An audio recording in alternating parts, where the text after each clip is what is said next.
Alright, welcome back everybody. We hope that you've been enjoying the videos that we've been posting to this channel, and today we have two quick tips for you. The first one is going to be a return tip that's going to help you in your singles and in your doubles to be a much better returner. And I'm going to show you a tip that will make you more consistent overall in your play. So let's get into the return tip now.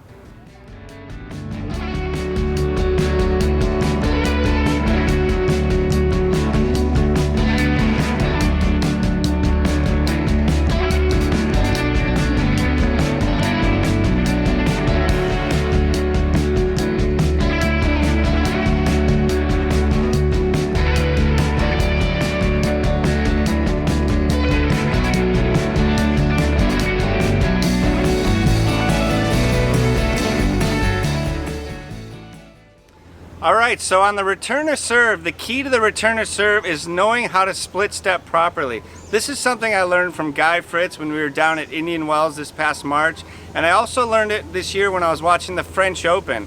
And what Guy Fritz said is when you come to the net or return serve, you should split low and get low off your split step.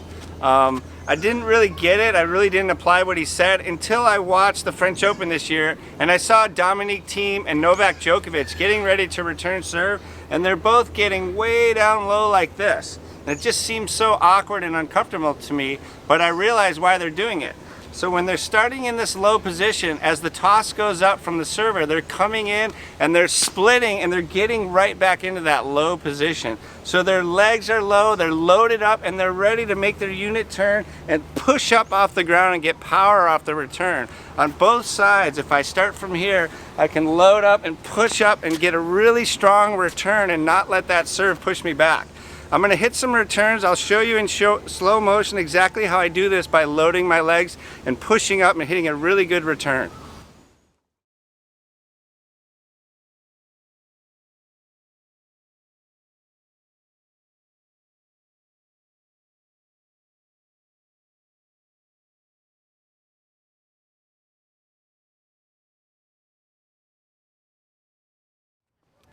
Alright, so you can tell from those slow motion videos that as I was splitting low, I was able to use my legs much better than I normally do. Remember, you want to split low on every shot. You want to be getting low as much as possible on volleys, on regular ground strokes, especially returns, and especially when you come into the net. But if you watch the pros, they're getting down low and they're pushing up off the ground. So the more you can stay in this low position, especially after a split step, the more likely you will be to use your legs and to get down low for the shots.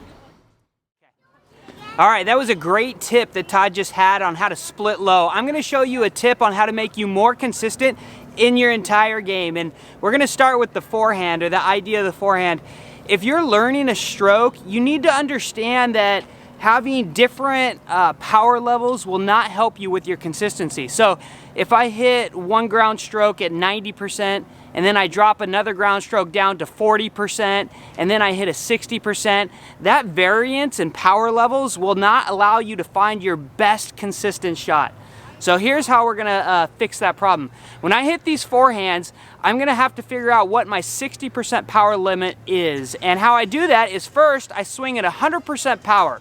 So when I hit this ball right here, I'm gonna crush this ball 100% power.